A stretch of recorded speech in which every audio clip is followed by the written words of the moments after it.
Okay, a quick little demo of how to remove some creases in the background. Get your image into Photoshop,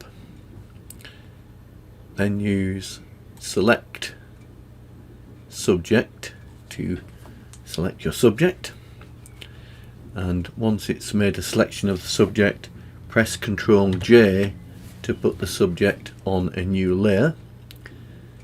Then make sure your original image is selected again, and then do the same thing again. Select subject, but this time, once the subject has been selected, use select inverse, which will select everything except the subject, and put that on a new layer with Ctrl J.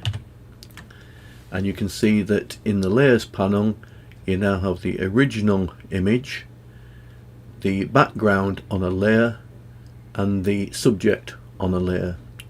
Make sure the background is selected, and then choose Filter, Blur, and choose a Gaussian blur.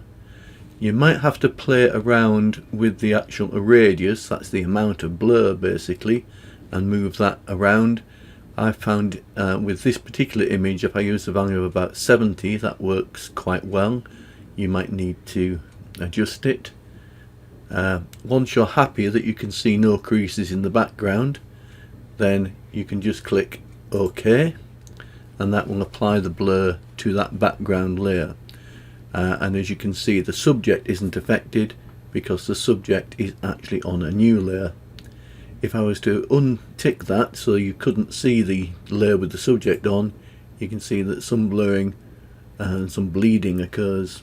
So it's important you put the subject on a new layer. Okay, that's it. Thank you.